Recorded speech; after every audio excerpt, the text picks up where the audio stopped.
Sir బేసిక్గా మనకి మన ఎంటైర్ జర్నీలో like from paper work to shoot తర్వాత పోస్ట్ ఈ ప్రాసెస్లో మీరు బాగా కంఫర్టబుల్గా ఫీల్ అయిన స్పేస్ ఏంటి, బాగా అన్కంఫర్టబుల్గా ఫీల్ అయిన స్పేస్ ఏంటి అసలు from paper work to post production?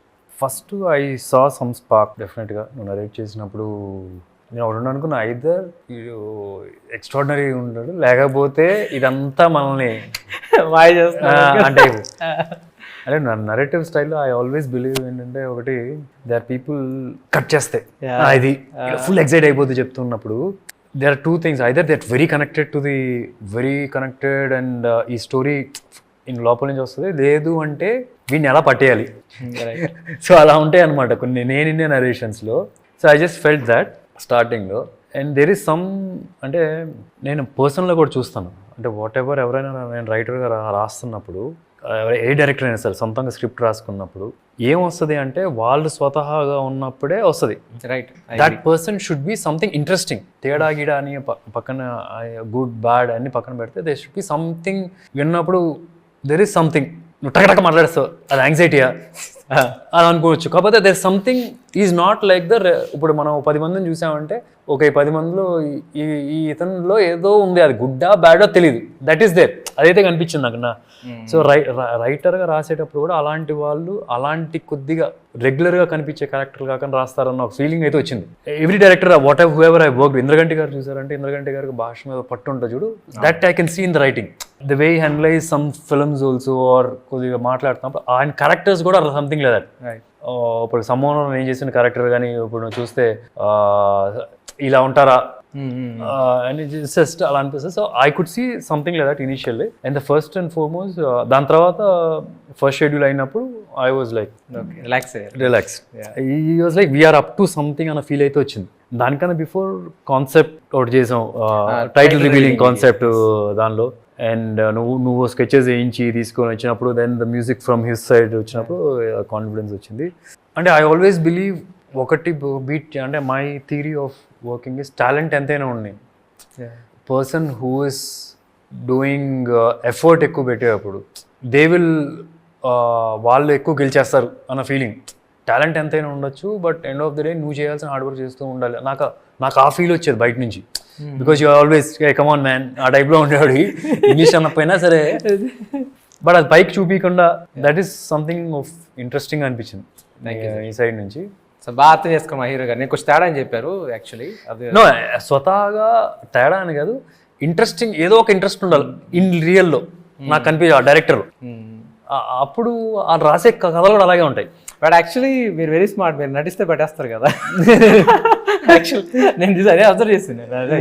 ఈ జర్నీ మీ ముందు ఎవరు యాక్ట్ చేయకూడదు, లైక్ అంటే మీ ముందు ఏదో ఇంప్రెస్ చేయడానికో, లేకపోతే మీరు ఒరిజినల్గా ఉంటే ఆడు గ్రే అయినా ఆడు బ్లాక్ అయినా మీరు okay as a person. And ఏదో మిమ్మల్ని ఇంప్రెస్ చేయడానికి చేస్తే మాత్రం పట్టేస్తారు. అది నేను అబ్జర్వ్ చేశాను చాలా సార్లు. నేను ఫస్ట్ అండ్ ఫార్మోస్ట్ యూనిట్ సే, అంటే నాకు ఎవరైనా సరే వచ్చి ఇది ఆ పలానా సినిమాలో ఉంటుంది సార్ అన్నప్పుడు ఇంక అయిపోయింది. నాకేంటంటే పలానా సినిమాలో ఉంటారంటే ఆల్రెడీ ఆ పలానా సినిమా ఉంది కదా, ఇంకా నువ్వు అన్న ఫీలింగ్ వస్తుంది. సో లక్కీలీ ఇంత కథం అని చెప్పి you never set those words. You're not comparing యూర్ సెల్ఫ్. In case you set this like a Pushpa, or in case you set some other film అంటే అక్కడే ఇంటెన్షన్ గా కూడా అది లేదు కాబట్టి చెప్పలేదు నేను. సో చైతు బేసిక్గా నేను కథ చెప్పిన తర్వాత ఆల్మోస్ట్ 4 months ఏమో ప్రీ ప్రొడక్షన్ చేసుకున్నాను. నేను ఎప్పుడు డిస్టర్బ్ చేయలేదు. నేను మధ్యలో ఒక ఆల్మోస్ట్ ప్రీ ప్రొడక్షన్ డన్ అనుకున్న టైంకి ఒక యానిమేషన్ స్కెచ్ తీసుకొచ్చి ఇది మన టైటిల్ రివీలింగ్ వీడియో చాలా చేస్తున్నామంటే ఇట్ సంథింగ్ అది ఫ్యాంటాస్టిక్గా ఉంది. అసలు అందరికి పిచ్చి పిచ్చిగా నచ్చింది. ఆ తర్వాత సినిమా చూసావు కదా లలింగ్. సో ఈ సినిమా చూసిన తర్వాత నేను కథ ఏం చెప్పాము, నేను అదే చూసావా, లేకపోతే చాలా మార్పు చూసావా, లేకపోతే ఇదే ఇమాజిన్ చేసుకున్నావా? అది ఇన్ఫాక్ట్ విజువల్ పర్స్పెక్టివ్ ఇమాజినేషన్ అయితే నేను అలా చేయలేదు. బట్ స్టిల్ విజువల్ పర్స్పెక్టివ్ చూసాక కథని దానిలో నేను చూసుకున్నప్పుడే ఎగ్జైట్ అయితే అయ్యా. ఎగ్జైట్ అవడంతో పాటు ఏదైతే థీమ్ మనం క్రాక్ చేసామో ఫస్ట్ మోషన్ పోస్చర్కి, దాన్ని ఇన్కాపరేట్ చేయడానికి అయితే ఛాలెంజెస్ చాలా ఫేస్ చేశాను. డిఫరెంట్ కైండ్ ఆఫ్ వకాండా వైబ్ తీసుకురావడం, ఆ టాకింగ్ డ్రమ్స్ అన్ని యూజ్ చేయడం, ఆ క్రేజ్ బాగా పెంచాలి. ఇంకా ఎక్కడైనా ట్రాక్ విన్నారంటే విజువల్గా అంత సైక్ వైబ్లో ఉండాలి అన్న డ్రివెన్ ఎంటిటీని నేను ట్రాన్స్లేట్ చేయడానికి ఛాలెంజింగ్ అని తీసుకున్నా. చాలా కనెక్ట్ అయింది. ఇది యాక్చువల్గా ఇక్కడ ఒకటి చెప్పాలి సార్, మేము పేపర్ మీద షూట్ స్టార్ట్ అయ్యే ముందు మీ బర్త్డేకి అది రిలీజ్ చేసాం లాస్ట్ ఇయర్ బర్త్డేకి. గ్లిమ్స్ ఫస్ట్ ఫిగర్ అన్నాం దాన్ని మనం, ఫస్ట్ ఫిగర్. దాని సింగిల్ షాట్ లో ప్లాన్ చేస్తున్నాడు అన్నప్పుడు యాక్చువల్ గా తను స్క్రిప్ట్ పంపించిన తర్వాత కంపోజ్ చేసాడు సార్. మనం షూట్ చేయలేదు యాక్చువల్ గా. ఆ థీమ్ ఊవే స్టార్ట్ అయింది. ఇంకా అది షూట్ చేస్తున్నప్పుడు పిచ్చిగా అరిచేస్తుంది, ఎందుకంటే ఆ టైం మనకి చాలా తక్కువ ఉండే. ఆ టైంలో నాకు నిజం చెప్పాలంటే టీజర్ కన్నా ఎక్కువ ఫోన్ కాల్స్ అప్పుడు వచ్చేసారు. ఫస్ట్ ట్రిగ్గర్ రిలీజ్ అయినప్పుడు ఏంటి ఇంత పెద్ద స్పేస్లో చేస్తున్నారు అంటే, అందులో అది ఏ స్పేస్ చూపించారో నాకు నిజంగా, మనం చాలా చిన్నగా ప్లాన్ చేసాం అది, బట్ బయట నుంచి చాలా మంచి ఫీడ్బ్యాక్ వచ్చింది దాని తర్వాత. So coming to first song అయిపోయిన తర్వాత మీ ఫీలింగ్ ఏంటి సార్? ఫస్ట్ సాంగ్ నేను మీకు పంపించాను, హరోం హరా సాంగ్. మీ ఫీలింగ్ ఏంటి అసలు అప్పుడు ఫస్ట్ ఎలా విన్నారు? ఐ వాజ్ లైక్, అంటే they are very few songs ఇన్స్టెంట్గా I'm just trying to recollect first ఏ టైంలో విన్నాను అని గుర్తించుకున్నాను. But overall right now I'm overwhelmed with the response కానీ ద ఫీల్ ఆఫ్ ఇట్. అంటే నాకు మోర్ దెన్ ద సాంగ్ చాలా వినడానికి వేరే రకరకాల సాంగ్లు బాగుంటాయి. అంటే I can see it's in sync with the film. అంటే నువ్వు ఒక అథెంటిసిటీ తీసుకొచ్చావు డైలాగ్స్లో కానీ, మనం దేవుడు కొద్దిగా రిఫరెన్సెస్ ఉంటాయి. అట్లాంటి ఫెస్టివల్స్ ఏమైనా చేసేప్పుడు there is a very good sync. అంటే ఫర్ మీ ఫస్ట్ ఇదే కదా సాంగ్ వచ్చింది. అవునా? అంటే I can see the visuals, వేరే వరల్డ్ కనిపిస్తుంది. Your dialogues is I can see the Harom Hara world. Even the music I can see the Harom Hara world. Everything are complimenting, everybody are in one sync అనిపించింది. So basically songs బాగున్నాయి, but basically what I liked is everybody and saying that then I got more confidence on the final output of the film. యాక్చువల్గా నాకు ఇంకోటి ఏంటంటే sir, మీకు అనిపించలేదా సినిమాలో ఏది సపరేట్ సాంగ్లో లేదే, అన్ని సినిమా కథలోనే వెళ్తున్నాయి. ఈ కైండ్ ఆఫ్ మేకింగ్లో కమర్షియల్ సినిమాలు చాలా తక్కువ ఉంటాయి. కమర్షియల్ సినిమాలో అయితే ఒక సాంగ్ కట్ చేస్తే ఒక పాట వెళ్తుంది. ఈ సినిమాలో అది మిస్ అయింది అని ఎప్పుడు మీరు క్వశ్చన్ కూడా చేయలేదు, ఎందుకు సార్? అసలు నాకు అనిపించింది ఆ సాంగ్ ఉంటే సినిమా పాడైపోద్ది. అంటే కొన్ని సినిమాలు అట్లా ఉన్నిచ్చేయాలి, దానిలో ఏలు పెట్టి గబ్బు చేయకూడదు. అంటే we're not trying to satisfy everybody's ego here. Not your ego, not the audience ego, not నా హీరో అని కాదు, not that producer. End of the day we didn't try to satisfy anybody. We try to do justice to the story. So that's in a way good thing. కానీ ఈ cinema చేస్తున్నప్పుడు sir నాకు ఒకటి అనిపించింది ఏంటంటే, అందరు మంచి టెక్నీషియన్స్ వచ్చారు, సినిమా షూట్ చేస్తున్నాం, సడన్గా రెడీ యాక్షన్ చేస్తున్నాం, ఎప్పుడు యాక్షన్ మొదలవుతుంది అనుకున్నప్పుడు, సో బిగ్గెస్ట్ యాక్షన్ సీక్వెన్స్ మనకు తెలుస్తుంది. ఆ సీక్వెన్స్లో శక్తి శరణ నుంచి ఇంగ్లీషు పెద్దగా రాదు, సార్కి తమిళ్ రాదు, మేమందరం ఒక రూమ్లో కూర్చొని డిస్కసింగ్ అనమాట. So what's your feedback sir? అప్పుడు ఏంటి అసలు చూసి ఏమనుకున్నారు? ఇప్పుడు నేను ఎలా కమ్యూనికేట్ చేయాలి, ఆయన ఏం చెప్తాడు, ఏమనుకున్నారు? ఆ స్పేస్ ఏంటి అసలు? అంటే ఏదో మనకు తెలియని లాంగ్వేజ్లో యాక్టింగ్ చేస్తున్న ఫీలింగ్ వచ్చింది నాకేదే. నో బట్ స్టిల్ ఎక్సైట్మెంట్ అయితే కనిపిస్తుంది కదా. ఎక్సైట్మెంట్ అయితే I think is a super fine Shakti సదన్. I'm telling you, he'll do with big films. What a fine. అంటే నువ్వు నాకు 2-3 రిఫరెన్సెస్ తీసుకొచ్చావు, ఈ ఫైట్ మాస్టర్, ఆ fight master. Finally we all sat together for him. He is an extraordinary find అనిపిస్తుంది. Sir ఇప్పుడు మీ క్వశ్చన్ తెచ్చుకోండి, ఆయన పేరు ఏంటి? శక్తి శర్మ. అగైన్ సుబ్రహ్మణ్య స్వామి పేరు. మనం అడగలేదు అది. సో ఇలాంటివి చాలా జరిగాయి. ఈ స్పేస్లోకి వెళ్తే ఫాక్సీ ఉన్నాడు. నేను ఫాక్సీని ఈ సినిమాకి ఎందుకు తీసుకున్నాను, నా ఫ్రెండ్ కాబట్టి తీసుకున్నాను. యాక్చువల్లీ ఫాక్సీ విలాక్ష కృతిక నక్షత్రం, అగైన్ సుబ్రహ్మణ్య స్వామి. సో నాకు ఇలా సెంటిమెంట్ బేసిక్గా. సుమంత్ ఫాదర్ పేరు సుబ్రహ్మణ్యం గారు, మీకు తెలుసు. అది ఇవన్నీ నేను అనుకుంది కాదు, ఇది జరిగింది. ఈ స్పేస్లో నేను చాలాసార్లు, అంటే నాకేదో మరీ చాదస్తం కాదు కానీ నాకు కొన్ని సెంటిమెంట్లు ఉంటాయి. నేను వృద్ధేస్తుంటాను కూడా టీం అందరి మీద. ఈ వృద్ధేస్తున్నప్పుడు మీకు ఏమనిపిస్తుంది సార్? అరే ఇది చాలా ఆపేరా, ఎవరి ఎక్కువ అని మీకు అనిపించిందా? నాకు అట్లా కాదు, కాకపోతే నాకు ఎక్కడో ఒక నువ్వేం చెప్తే చేయాలనిపిస్తుంది. అంటే ఇన్ రియల్ లైఫ్ కూడా నా స్టిల్ రిమెంబర్, నువ్వు వచ్చి సార్ మీ కార్ బ్లాక్ ఉంది మార్చేయండి అన్నారు.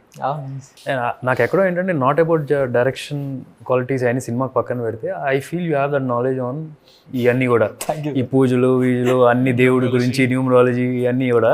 And somewhere I feel like I believe it it or I don't believe it అని పక్కన పెడితే I feel like doing it maybe is right అన్న టైప్లో ఏమేమి మార్చాడు తెలిసి చెప్తాను. ఒకటి నా కారు కలర్ మార్చమంటారు, కలర్ మార్చేసాను. ఇంకోటి ఇంట్లో వచ్చిన వెంటనే ఏదో చెప్పాడు, ఇక్కడ ఈ స్వామి ఉండకూడదు, ఇక్కడ ఆ స్వామి ఉండకూడదు అని, అది చేస్తాం. ఒకరోజు గుమ్మడికాయ ఏదో ఇది అంటే ఇచ్చి పంపించేసాడు, ఇంట్లో గుమ్మడికాయ ఏదో మార్చేసాం. చాలా చేస్తారు. అదే తెలియదు.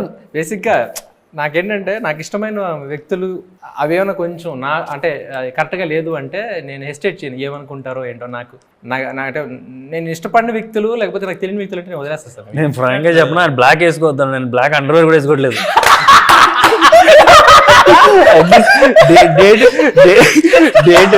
డేట్ అనౌన్స్ అయిన దగ్గర బ్లాక్ సార్ యాక్చువల్గా అది చేంజ్ తీసుకొస్తుంది పక్క.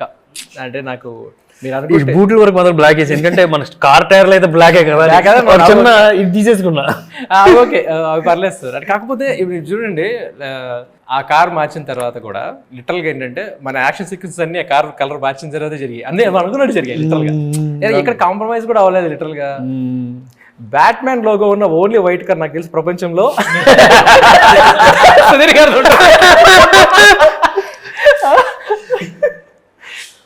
సో బ్యాక్గ్రౌండ్ ముసోడు అయిపోయేప్పటికి అది వైట్ అయింది అనమాట. Okay, so bat man car కూడా ముసోడు వైట్ అయిపోయింది అనమాట. ఇక సరే, ఈ తర్వాత మొన్న ఎల్లమ్మ థీమ్ కానీ అదే రాకెట్ లాంచర్ దగ్గర ఇవన్నీ విన్నప్పుడు ఇదేంటి మొత్తం మ్యూజికల్ చేసేసారు ఈ సినిమాని అనిపించలేదా మీకు? Like just enjoying sir literal గా background score. We need that, ఈ సినిమాకి అట్లా కావాలి. ఇంకో విషయం ఏంటంటే సార్, మీ పర్ఫార్మెన్స్ గురించి సావ దొబ్బేసింది చైతు. మామూలుగా లేదు. వేరే మీ ఎప్పుడు అంటే మనకి ఏంటంటే మన దగ్గర వచ్చే టాపిక్ వేరే వస్తుంది కదా సార్. నేను ఇది రాగానే మ్యూజిక్ వినిపించేసి ఎగ్జైట్మెంట్లో చెప్పడం మర్చిపోతున్నాను. ఇప్పుడు నీ మాటలో చెప్పు చైతు. చెప్పాలంటే మీరు స్టోరీ చెప్పినప్పుడు అది విజువల్గా కనబడినప్పుడు అసలు లార్జర్ దెన్ లైఫ్ ఇంపాక్ట్ అనేది క్రియేట్ అవ్వాలి అంటే స్క్రీన్ ప్రెజెన్స్లో ఎవరైతే హీరో చేస్తున్నారో అది డెఫినెట్లీ పోస్ట్ ప్రొడక్షన్లో ఉన్న ప్రతి ఎలిమెంట్. అఫ్కోర్స్ ఇప్పుడు మళ్ళీ డబ్బింగ్కి వస్తే జనరల్గా డైలాగ్స్ ఎవరికి వాళ్ళే చెప్తారు, బట్ మ్యూజిక్ వస్తే అది ఎక్స్పీరియన్స్. ఎప్పుడైనా మనం ఇప్పుడు హీరోని ఇలా చూస్తున్నాము అన్నప్పుడే హీరోనే ఒక characterisation, powerful characterisation, larger than life impact characterisation, అది రిజిస్టర్ ఎప్పుడైతే అవుతుందో మనలో తెలియకుండా ఆరా ఒకటి క్రియేట్ అయిపోతుందని నేను నమ్ముతా ఇప్పుడు జనరల్గా. ఎందుకంటే మనకు విజువల్గా ఏం కనబడుతుందో అదే జీవితం స్టోరీలో. అంటే అసలు నేనైతే అసలు చాలా షాక్ అయిపోయాను సుధీర్ బాబు గారు, అసలు నిజంగా చెప్తున్నా. ఇది డైరెక్ట్ గా చెప్పాలని క్వశ్చన్ అడిగాను, ఎందుకంటే నాకు చెప్తున్నావు, నేను తీసుకెళ్ళట్లేదు అక్కడ దాకా. నేను అసలు విజువల్ చూస్తున్నప్పుడు అయితే అసలు చాలా షాకింగ్ థింగ్. అంటే నా మైండ్లో ఎన్ని మల్టిపుల్ పర్సనాలిటీస్ గ్రో అయ్యాయి అంటే ఒక ఫ్రేమ్లో మీరు కనబడుతున్న ఒక ఫ్రేమ్లో నేను ఆలోచించే డ్రివెన్గా కోర్ ఇంటెన్స్ అగ్రెషన్ ఉంది, and at the same time responsibility కనబడుతోంది. అండ్ చేయడానికి ఒక కొత్త ఇన్స్ట్రుమెంట్ వాడడానికి కూడా నా మైండ్లో జనరల్గా స్పాంటేనియస్గానే ఏ కంపోజర్ అయినా ప్రాపర్గా థీమ్ కుదరాలి అంటే స్పాంటేనియస్గానే ఐడియాస్ రావాలంటే కంపోజిషన్ అంటే ముందే ఊహించుకుంటాం కాబట్టి మేబీ మ్యూజిక్ కంపోజర్ కొన్ని కన్సీవ్ చేసుకుని ఫిగర్ అవుట్ చేయగలుగుతారు. బట్ విజువల్గా స్కోర్ అంటే డ్యామ్ షూర్గా మీ ప్రెజెన్స్ అనేది నాకు చాలా చాలా ఇంపార్టెంట్ రోల్ ప్లే చేస్తుంది. సార్ ఇక్కడ ఒక విషయం చెప్పాలంటే, సరే ఇది ట్రైలర్లో కూడా షార్ట్ ఉంది కాబట్టి I don't hesitate to admit this. అదేంటంటే ఆఫ్టర్ సీన్ ఆ సిగరెట్ స్వాగ్ ఇలా టర్న్ అవుతారు. మీరు టర్న్ అయిన తర్వాత తను ఎంత ఆలోచించాడంటే ఒక బీజియం, ఓకే అఫ్ కోర్స్ ఒక దెర్ ఇస్ ఎ మెలడీ, శిఖరో శర శరవర్ణార్చన శరవరభం హరోం హర, ఇది వచ్చింది. లేదు ఇదేంటంటే మల్టిపుల్ థాట్స్ వస్తాయి ఈ క్యారెక్టర్ ఇలా చూసినప్పుడు. సుధీర్ గారిని చూడు, ఇప్పుడు ఈ క్యారెక్టర్ని ఆడియన్ ఒకలా చూస్తున్నాడు, అక్కడున్న క్యారెక్టర్స్ ఇంకోలా చూస్తున్నాడు. అసలు ఇవన్నీ కాదు, పైన దేవుడు ఇంకోలా చూస్తున్నాడు. సో ఇన్ని చేసి దాని కాంప్లిమెంట్గా ఇంకొక కోరస్ యాడ్ చేసాం, సబ్ మెలడీ యాడ్ చేసాం. అదేంటిది గిరిజపతే సదాశివ అంటే ఎగిసిపడే ప్రాణం తమరిదే అంటే ఏంటంటే శివుడికి చెప్తున్నాడు. శివుడికి ఏమంటే నువ్వు ఎక్కువ ఆలోచించుకో, నీ కొడుకే, సో నువ్వు భరించాలంతే నేను అంటే ఆయనలో ఉన్న విద్వాంసాన్ని అన్నీ ఒకే సిచ్యువేషన్లో చూపించడం అనేది. సార్ మ్యూజికల్గా చెప్తున్నాను కదా, ఇవన్నిటికీ ఇంత ఆలోచించాడు తను, దానికి కారణం మీ పర్ఫార్మెన్స్ అని చెప్పాడు. ఇది అది మీకు బయటకు జనాలకు తెలియాలని చెప్పి నేను ఈ క్వశ్చన్ అడిగాను లిటరల్గా. సో షార్ట్గా అసలు చెప్పగలుగుతా మీ పర్ఫార్మెన్స్ సీరియస్లీ చాలా పెద్ద లీడ్. సో లిటరల్గా నేను చాలా ఎంజాయ్ చేశాను ఈ ప్రాసెస్ సార్. ఒక మ్యూజిక్ ప్రాసెస్ నేను చాలా ఎంజాయ్ చేశాను. నేను తనకు కూడా చాలా సార్లు చెప్పాను. ఫ్రాంక్లీ నాకు that is the easiest part in the entire film. Just అంటే నాకు లక్కీగా I don't know from where I got this also. Walking లో నాకు న్యాచురల్ గా నాకు అది వచ్చింది. నువ్వు కూడా నోటీస్ చేసే ఇంతకు ముందు. నాకు అన్నిటికన్నా టఫ్ అనిపించింది నువ్వు అక్కడ వంట వండేటప్పుడు తినేది అవన్నీ నాకు చాలా బాగున్నాయి. నేను అదే చెప్పాను మీకు చాలా. So that was tough. Both we have achieve. That was tough. And లక్కీగా ఏంటంటే some times you know you should be your natural self ఉంది కదా, అది వచ్చింది కొద్దిగా ఆ క్యారెక్టర్కి. దట్ ఆల్సో హెల్ప్ అనుకుంటున్నా.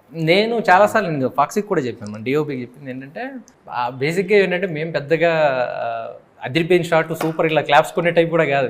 మేము ఓకే నెక్స్ట్ అలా మాట్లాడుకుంటాం. ఆ తర్వాత గ్యాప్లో ఏం పఫ్ స్క్రీన్ ప్రెజెన్స్ రా ఇది అసలు, ఎస్పెషల్లీ దీనికి సార్ మా అంటే ఆ డాబా సీక్వెన్స్లో అయితే మేము ఎన్నిసార్లు చూసుకున్నామో ఫోన్లో పెట్టేసుకున్నాను నేను. అంటే సరిపోదు సార్ అది ప్రతిసారి వెళ్ళి మన అందరి ఫోన్లో ఉన్నాయి తెలుసా మీకు తెలియదు ఆ విషయం. ఆ ఒక్క సీక్వెన్స్ మన అందరి ఫోన్లో ఉన్నాయి. ఎందుకంటే అదొక మెంటల్గా ఒక రకమైన సాటిస్ఫాక్షన్ ఇస్తుంది. ఇది మనం షూట్ చేసామని చెప్పేసి అది ఇప్పటికీ అలాగే ఉన్నాయి లిటరల్గా. ఇలాంటి సీక్వెన్స్ ఇంకొకటి ఏంటంటే నాకు అనిపించింది, అర్ధరాత్రులు చేసాం, పొద్దున్న 5 గంటల వరకు చేస్తూనే ఉన్నాం. ఎప్పుడు సుధీర్ గారు కూడా క్వశ్చన్ కూడా ఇంకెంతసేపు షూట్ చేస్తున్నారు ఎప్పుడట్లా నీకు ఓకేనా అంటే కాల్ షీట్ పెరుగుతుంది, ప్రొడ్యూసర్ సైడ్ నుంచి ప్రెషర్ ఉంటుందో, ఈ క్వశ్చన్స్ తప్పితే నన్ను ఎందుకైనా ఎంతసేపు చేయిస్తున్నారు ఎప్పుడు ఒక్కసారి కూడా అడగలేదు. మీకు తెలియదు కదా అని చెప్తున్నా. అయితే ఒకసారి ఇలా చేస్తున్నప్పుడు నాకు తెలిసి ఆల్మోస్ట్ 24 hours రీచ్ అయిపోయాం. మార్నింగ్ 6 నుంచి స్టార్ట్ చేసాం, next day morning 5:30. Same energy అందరం. అంటే ఇప్పుడు మేము అలా ఉన్నాము అంటే దానికి రీజన్ ఏంటంటే హీరో సైడ్ నుంచి సేమ్ ఎనర్జీ. అలసిపోలేదు మేము, ఇంకా తనకు కూడా తెలుసు ఎవరు అలసిపోలేదు. లిటరల్గా మీకు గుర్తుంటే సార్ ఆ రోజు సన్ రైజ్ చూసి ప్యాకప్ చెప్పాము మనం. Sunrise to sunrise అది బేసిక్గా ఆ రోజు ఆ స్కెడ్యూల్ కదా. తెలిసి జెన్యూన్ గా మూవీ ఎక్స్పీరియన్స్, ఆ వర్క్ ఫ్లో ఎక్స్పీరియన్స్ ని ఎంజాయ్ చేస్తే అసలు మనకు స్ట్రెయిన్ తెలీదు. మేబీ అదే జరిగింది. అదే రీజన్ అదే జరిగింది నాకు. అంటే ప్రాసెస్ లో ఇవాల్వ్ అవుతున్నప్పుడు, మన మైండ్ ఇవాల్వ్ అవుతున్నప్పుడు కష్టం తెలియదు. ఇష్టమైన మా డిస్కషన్స్ చేస్తున్నప్పుడు ఎక్కువసేపు మాట్లాడుతూ ఉంటారు, స్ట్రెయిన్ తెలియదు, ఆకలి వేస్తున్నట్టు అని తెలియదు.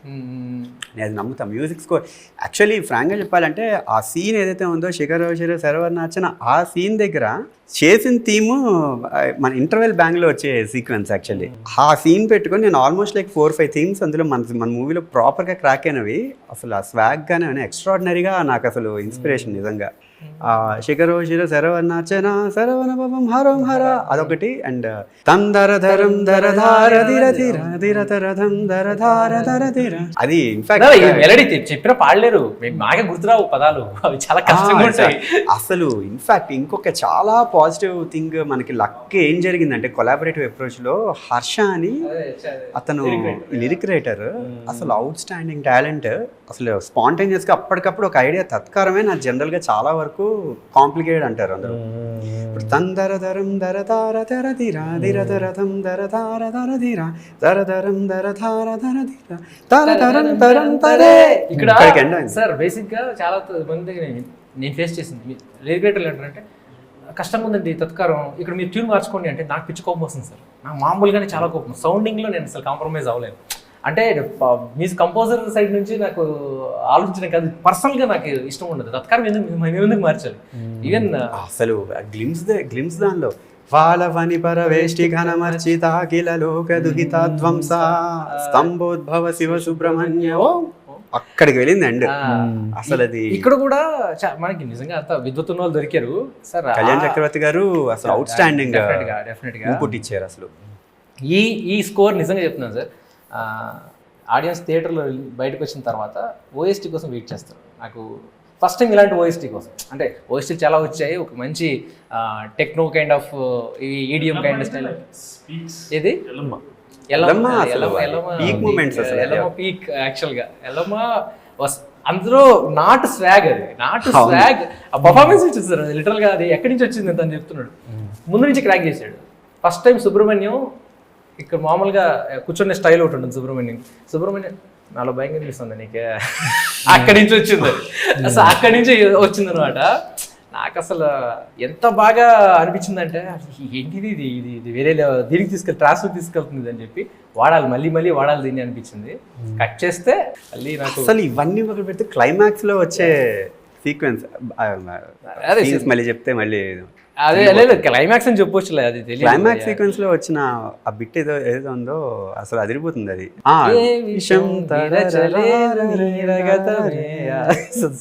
సారీ ఏదో మనం ఇంట్లో మాట్లాడుకున్నాం. Sorry, let's finish the interview. Sorry, okay. ఇంకా అడగడానికి ఏం లేదు. నాకు తెలిసి ఈ జూన్ 2024లో June 14th వచ్చే మన సినిమా సమ్మర్లోనే ద బెస్ట్ ఫిల్మ్గా బయటకు వెళ్తుందని నా నమ్మకం. నా నమ్మకానికి నాకున్న అండ ఏంటంటే నా సుబ్రహ్మణ్య స్వామి కూడా బాగా ఆశీర్వదించి ఈ డేట్ తీసుకొచ్చాడని. ఎందుకంటే మనం తెలిసి పోస్ట్ పోన్ చేయలేదు. జూన్ మంత్ సార్కి లక్కీ అని మనం అనుకుని పోస్ట్ పోన్ చేయలేదు, జరిగింది. అది జరగడంలోనే నాకు తెలిసి సెంటిమెంట్గా వర్కౌట్ అవుతుందని నా ఫీలింగ్. ఇంకోటి ఏంటంటే జూన్లోనే మనం బ్యూటిఫుల్ షెడ్యూల్ చేసాం లాస్ట్ ఇయర్. సో ఈ జూన్లో బ్యూటిఫుల్ విక్టరీ వస్తుందని నా ఫీలింగ్. సో అడ్వాన్స్ కంగ్రాచులేషన్స్ మన టీమ్కి. సో చాలా కాన్ఫిడెంట్గా చెప్తున్నా.